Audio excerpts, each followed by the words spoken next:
তিনি একাকী সেখানেই রয়ে গেলেন। 2 রাকাত নামাজ আদায় করে খোদার শাহী দরবারে হাত তুলে ফরিয়াদ করতে লাগলেন, বললেন, ওগো আমার দয়াময় প্রভু, তোমার দয়ার শেষ নেই, কিন্তু একটি দরিদ্র দুর্বল অসহায় অবলা নারীর প্রতি কি তোমার দয়া? তোমার উপর ভরসা করে সাথীদের সাথে পথে নামলাম, আর তুমি আমাকে এখানে আমার গাধাটিকে অসুস্থ করে অসহায় করে দিলে। তবে হ্যাঁ, তুমি যদি আমার উপরে সন্তুষ্ট থেকে সবকিছু করে থাকো, তাহলে আমার কোনো আপত্তি নেই, আমি আর কোনো প্রার্থনা করব না।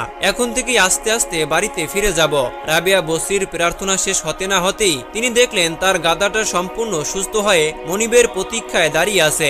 মনে হয় যেন গাধাটি অসুস্থই হয়নি।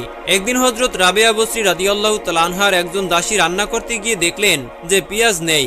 দাসীটি অন্য ঘর থেকে পেঁয়াজ ধার আনার জন্য যাওয়া শুরু করলো। তখন হযরত রাবেয়া দাসীটিকে বলল, আমি কোনো মানুষের কাছে হাত বাড়াতে চাই না, আমি নিজে যেটুকু পারি আমার যা আছে তাই খেতে চাই। আল্লাহ আমাকে যেভাবে সাহায্য করবেন আমি সেভাবেই থাকতে চাই, কারণ আমি আজ থেকে 40 বছর আগে আমার মাওলার কাছে ওয়াদা করেছিলাম যে কোনো মানুষের কাছে কোনো জিনিসের জন্য হাত বাড়াবো না। সুতরাং এই সামান্য ব্যাপারে খোদার সাথে ওয়াদা ভঙ্গ করতে চাই না।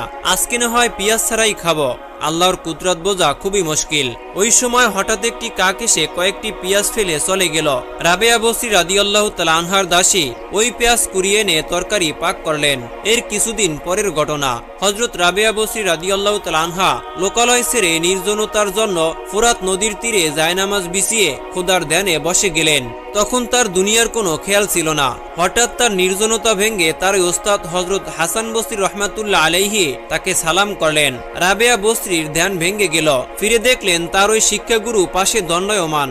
রাবেয়া বসরি তাকে স্বাগত জানানোর প্রস্তুতি নিলেন, কিন্তু তার পূর্বেই হযরত হাসান বসরি তার জায়নামাজখানা হাতে তুলে নিয়ে নদীর পানির